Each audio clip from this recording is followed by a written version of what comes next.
Le ministère de la guérison par Ellen White. Chapitre 11. Sauvons les intempérants. Toute vraie réforme est du ressort de l'Évangile et tend à élever l'âme vers une vie plus noble. La tempérance exige tout particulièrement le concours des croyants. Ces derniers devraient attirer sur elle l'attention du public et créer un mouvement en sa faveur. Qu'ils proclament partout les principes de la véritable tempérance et engagent les gens à s'abstenir de toute boisson enivrante. Il faut s'efforcer sérieusement de libérer ceux qui sont esclaves de mauvaises habitudes. Il n'est pas un endroit où il n'y ait quelque chose à faire pour les victimes de l'intempérance. Dans les églises, les institutions religieuses et même au sein des familles soi-disant chrétiennes, ils sont nombreux, les jeunes, qui s'engagent dans le chemin qui conduit à leur perte. Intempérants, ils se rendent malades.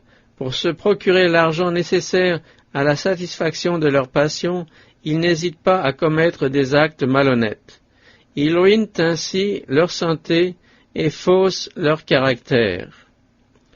Éloignés de Dieu, méprisés par la société, ces malheureux se rendent compte qu'il n'y a plus d'espoir pour eux, ni dans cette vie, ni dans la vie à venir. Ils ont brisé le cœur de leurs parents. Les hommes estiment que leur cas est désespéré.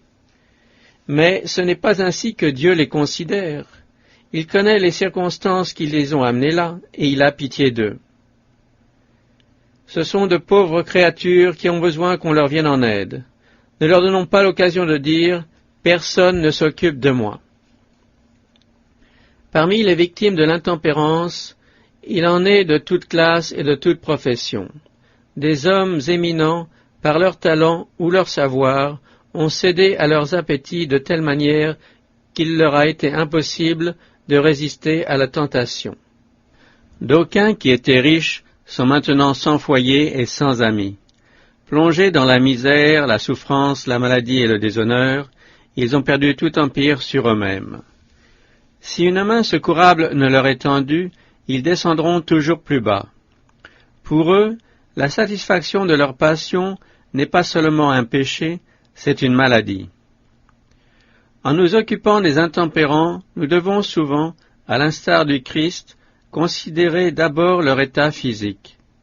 Il leur faut une nourriture saine, exempte de tout stimulant, des vêtements propres et un milieu où ils seront dans les meilleures conditions physiques possibles. Ils devront être entourés d'une atmosphère réconfortante et jouir de l'influence salutaire du christianisme. Il faudrait que toutes les villes aient un asile où les esclaves de la boisson puissent recevoir l'aide nécessaire pour briser leurs chaînes. Beaucoup de buveurs, ne voyant dans l'alcool que le seul remède à leur peine, penseraient autrement si, au lieu de jouer le rôle du prêtre et du lévite de la parabole évangélique, les soi-disant chrétiens voulaient suivre l'exemple du bon samaritain. Dans nos rapports avec les victimes de l'intempérance, souvenons-nous que nous n'avons pas affaire à des hommes sains d'esprit, mais à des êtres temporairement sous la domination d'un démon. Soyons donc patients et indulgents avec eux. Ne pensons pas à leur apparence repoussante, mais à la vie précieuse que le Christ est venu racheter par son sang. Lorsque le buveur comprend l'état de dégradation où il est tombé, donnez-lui des preuves de votre amour à son égard. Ne lui faites aucun reproche et ne lui témoignez aucune aversion. Le malheureux se maudit assez lui-même. Aidez-le à reprendre courage. Efforcez-vous de faire renaître l'espoir dans son cœur. Cherchez à mettre en évidence les bons côtés de son caractère. Montrez-lui qu'il peut retrouver le respect de ses semblables. Amenez-le à comprendre la valeur des talents que Dieu lui a confiés et qu'il a négligé de faire valoir. Bien que la volonté du buveur soit pervertie et amoindrie, tout espoir n'est pas perdu. Le Christ éveillera dans son cœur les nobles sentiments et les plus saints désirs. Lisez l'Écriture à ceux qui sont la proie de la tentation et qui luttent. Insistez sur les promesses divines. Celles-ci seront pour eux comme les feuilles de l'arbre de vie. Continuez patiemment vos efforts jusqu'à ce qu'ils saisissent avec reconnaissance l'espoir de la rédemption par le Christ. Persévérez auprès d'eux, sinon vous ne réussirez jamais. Ils continueront à être les jouets de la tentation, et ils retomberont bien souvent. Mais poursuivez vos efforts sans vous décourager. Ces malheureux ont le désir de vivre chrétiennement, mais leur volonté est si faible. Il faut que des personnes charitables veillent sur leurs âmes comme si elles devaient en rendre compte. Ayant perdu leur noblesse, ils doivent la reconquérir. Beaucoup ont à lutter contre de fortes tendances héréditaires. En venant au monde, ils ont eu des besoins contraires à la nature, des impulsions sensuelles. Pour arriver à en triompher, il leur faut une vigilance de tous les instants. Au-dedans comme au-dehors, le bien et le mal se disputent la suprématie. Ceux qui n'ont pas passé par là ne peuvent comprendre la force presque irrésistible des appétits, ni la violence du conflit entre les habitudes mauvaises et la détermination d'être tempérant en toutes choses. C'est un combat à recommencer constamment. Beaucoup de ceux qui se sentent attirés vers le Christ n'ont pas le courage moral de poursuivre la lutte contre leurs appétits et leurs passions. Mais l'ouvrier ne doit pas se laisser décourager. Ce ne sont pas seulement ceux qui ont été retirés des plus profonds abîmes qui retombent. Souvenez-vous que vous ne travaillez pas seul. Les anges s'unissent au service des véritables enfants de Dieu, et le Christ est le restaurateur. Le grand médecin lui-même se tient aux côtés de ses fidèles ouvriers, disant à l'âme repentante, « Mon enfant, tes péchés te sont pardonnés. » Bien des réprouvés saisiront l'espérance que leur offre l'Évangile et entreront au royaume des cieux, tandis que d'autres, dont les lumières et les privilèges ont été grands, mais qui n'en ont pas profité, seront laissés dans les ténèbres. Les victimes des mauvaises habitudes doivent faire des efforts persévérants pour s'en affranchir. On peut tenter l'impossible pour les relever, leur parler de la grâce de Dieu, offerte gratuitement pour les sauver. Le Christ peut intercéder en leur faveur, les anges peuvent intervenir. Tout sera inutile si eux-mêmes n'entreprennent la lutte libératrice.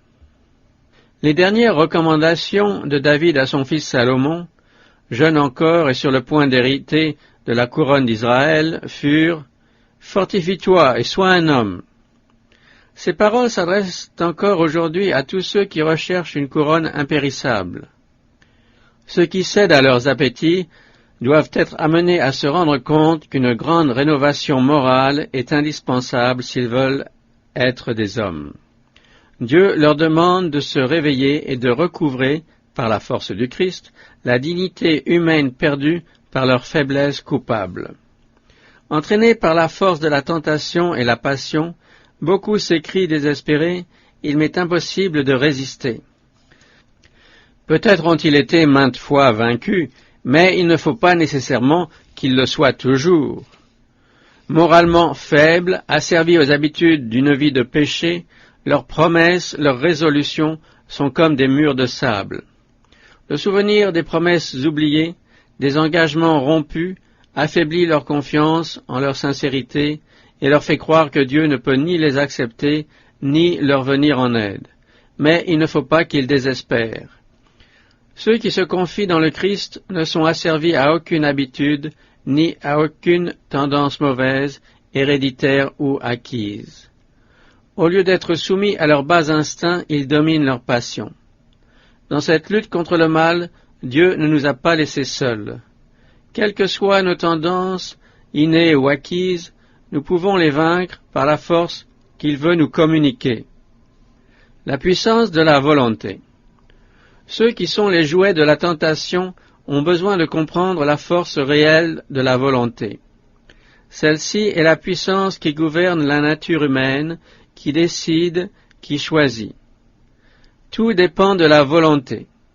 Le désir d'être bon, pur et légitime en lui-même, mais si nous nous arrêtons là, il est sans valeur. Beaucoup vont à leur perte tout en espérant et en désirant triompher de leur tendance au mal. Ils ne soumettent pas leur volonté à celle de Dieu et ne choisissent pas de le servir. Dieu nous a donné la faculté de choisir. Il n'est pas en notre pouvoir de changer nos cœurs, ni de dominer nos pensées, nos impulsions et nos affections. Nous ne pouvons nous purifier et nous rendre dignes de servir Dieu. mais il nous est possible de prendre la résolution de le servir et de lui soumettre notre volonté. Alors il produira en nous le vouloir et le faire selon son bon plaisir, et toute notre nature sera soumise au Christ. Une transformation totale peut être opérée dans notre vie par l'exercice de la volonté. En soumettant cette dernière au Sauveur, nous participons à la puissance divine. Nous recevons d'en haut la force de tenir ferme. Une vie noble et pure qui triomphe des désirs et des passions est rendue possible à quiconque veut unir sa volonté, faible et chancelante, à la volonté divine, toute puissante et inébranlable. Ceux qui luttent contre les tendances tyranniques de la chair doivent comprendre les principes de la vie saine. Montrons-leur qu'en violant les lois de la santé, on crée un terrain propice à la maladie, aux appétits qui ne sont pas naturels, et on jette ainsi les bases de l'alcoolisme. Ce n'est qu'en obéissant à ces lois que l'on peut résister victorieusement à la soif de stimulants artificiels. S'il faut compter sur Dieu pour briser les liens de l'esclavage, il est nécessaire de collaborer avec lui en obéissant à ses lois morales et physiques. Ceux qui sont décidés à se réformer doivent trouver un emploi, car lorsqu'on peut travailler, il ne faut pas s'attendre à être nourri, vêtu et logé gratuitement. Il est donc indispensable dans leur propre intérêt, aussi bien que dans celui des autres, qu'ils cherchent à produire l'équivalent de ce qu'ils reçoivent. Encouragez-les donc à subvenir à leurs besoins. C'est ainsi qu'ils développeront en eux le sentiment de leur dignité et le goût d'une noble indépendance. Occuper le corps et l'esprit à un travail utile, c'est l'essentiel pour se préserver de la tentation. Déception et danger. Ceux qui s'occupent de cette œuvre de relèvement rencontreront de nombreuses déceptions. Beaucoup de buveurs qui promettent de se réformer ne s'amendent que superficiellement. Ils obéissent à l'impulsion du moment et, pendant un certain temps, semblent avoir changé complètement. Mais cette transformation n'a pas atteint leur cœur. Ils conservent le même égoïsme, le même goût des plaisirs insensés, la même indulgence pour leurs passions. Ignorant en quoi consiste la formation du caractère, ils ne peuvent être considérés comme des hommes de principe. Ils ont altéré leur force mentale et spirituelle en s'abandonnant à leurs passions. De là leur faiblesse, leur irrésolution, leur inconstance. Leur tendance les pousse à la sensualité et ils sont souvent un danger pour les autres. Considérés comme guéris et désormais dignes de confiance, il leur est procuré des emplois où leur influence corrompt les innocents. Ceux mêmes qui désirent sincèrement se réformer courent le danger de retomber. Il faut les traiter avec beaucoup d'égard et de sagesse. La tendance à flatter et à exalter les buveurs qui sont sortis de l'abîme du péché est souvent pour eux la cause d'une nouvelle chute. La coutume d'inviter ces hommes et ces femmes à relater en public leur vie de péché est très dangereuse, à la fois pour ceux qui parlent et pour ceux qui les écoutent. S'attarder à des scènes de péché souille l'âme et l'esprit, et la notoriété procurée ainsi à ces buveurs relevés leur est néfaste. Car beaucoup sont amenés à croire que leur vie de désordre leur vaut une certaine célébrité. Ils cultivent un esprit de confiance en eux-mêmes qui leur est fatal au point de vue spirituel. Ce n'est qu'en se méfiant d'eux-mêmes et en se rendant compte de leur besoin de la grâce divine qu'ils peuvent rester debout. Tous ceux qui se convertissent réellement doivent s'efforcer d'en sauver d'autres. Que nul ne détourne de cette mission celui qui cesse d'appartenir à Satan pour servir Dieu. Lorsque vous constatez que l'Esprit d'en haut opère dans un homme, encouragez-le à se consacrer au service du Seigneur. Appliquez-vous à convaincre les hésitants. La sagesse céleste nous mettra en contact avec des âmes sincèrement repentantes qui perdent tout espoir, faute d'être encouragées. Dieu mettra au cœur de ses serviteurs d'accueillir dans leur rang ces êtres timides et repentants. Quels qu'aient été leurs égarements, si bas qu'ils soient tombés, lorsque la contrition les amène au Christ, il les reçoit. Encouragez-les alors à travailler pour lui. S'ils désirent faire quelque chose en faveur de ceux qui sont encore dans l'abîme du péché d'où eux-mêmes ont été retirés, facilitez leur tâche. Mettez-les en rapport avec des chrétiens d'expérience pour qu'ils se fortifient au point de vue spirituel. Que leur cœur et leurs mains soient occupés au service du Maître. Certains pécheurs tombés très bas deviennent parfois, lorsque la lumière a pénétré dans leur cœur, des messagers particulièrement efficaces auprès de ceux qui suivent encore le mauvais chemin.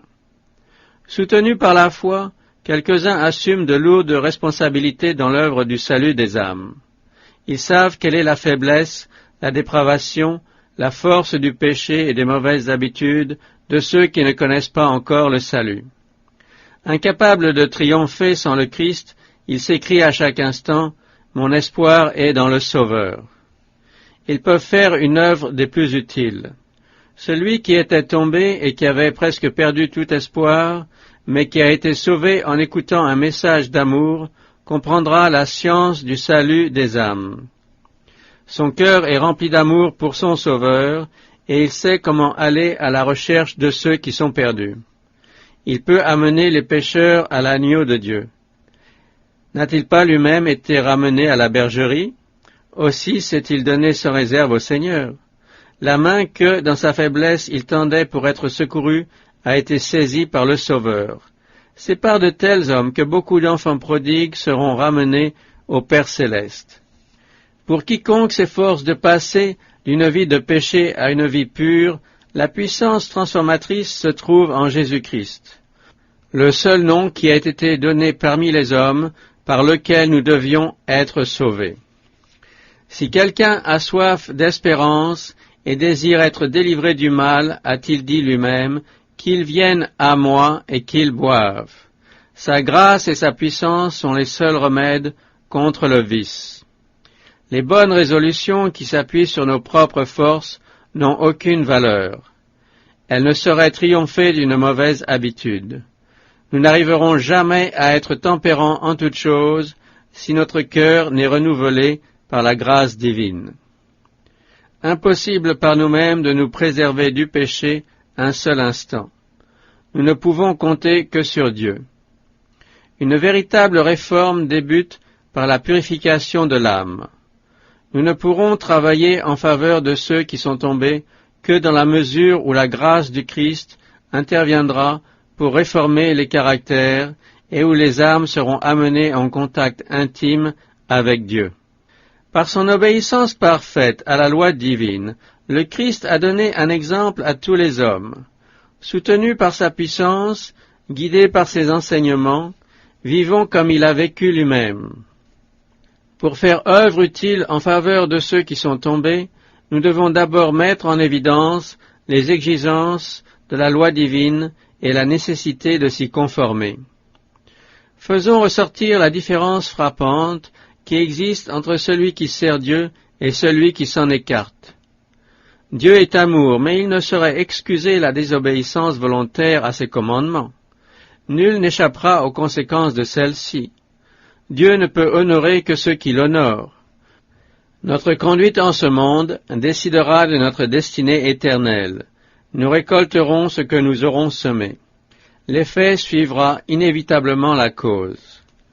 Dieu ne peut agréer qu'une obéissance totale, et ses exigences n'ont rien d'imprécis. Il n'a rien ordonné qui ne soit indispensable pour que nous puissions être en harmonie avec lui.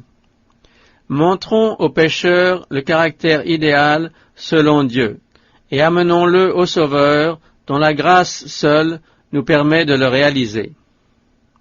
Le Sauveur s'est chargé de nos infirmités, et il a vécu sans péché, afin de donner à l'homme, malgré sa faiblesse, la certitude de vaincre.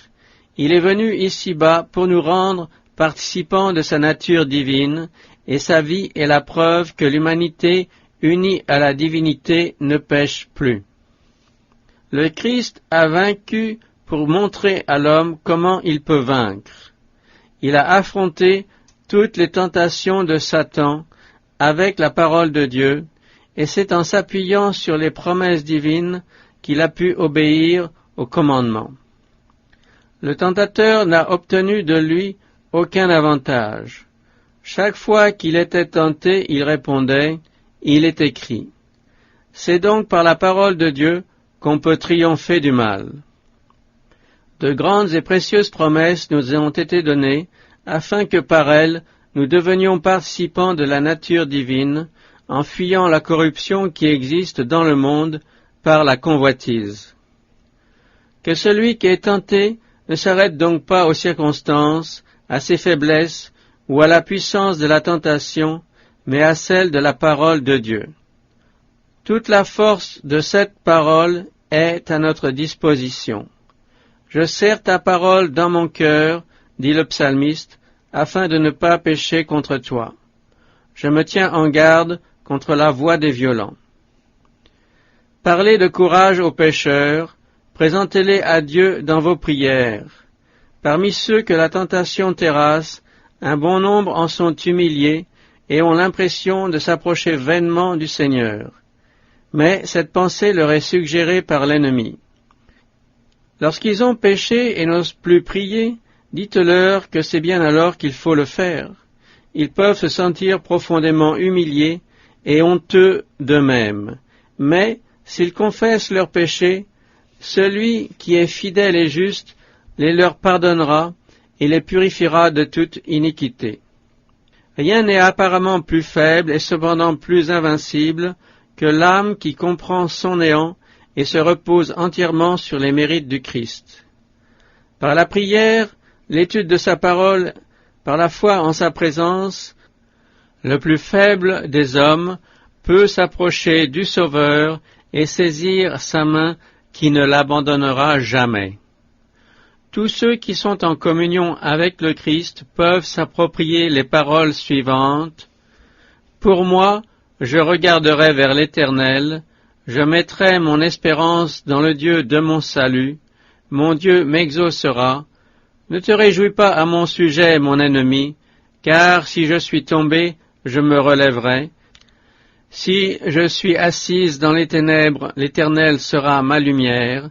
Il aura encore compassion de nous, il mettra sous ses pieds nos iniquités. Tu jetteras au fond de la mer tous leurs péchés. Je rendrai les hommes plus rares que leur faim, je les rendrai plus rares que leur d'ophir. Tandis que vous reposez au milieu des étables, les ailes de la colombe sont couvertes d'argent, et son plumage est d'un jaune d'or. Ce sont ceux auxquels le Christ aura le plus pardonné qui l'aimeront davantage. Au dernier jour, ils se tiendront le plus près de son trône. Ils verront sa face, et son nom sera sur leur front.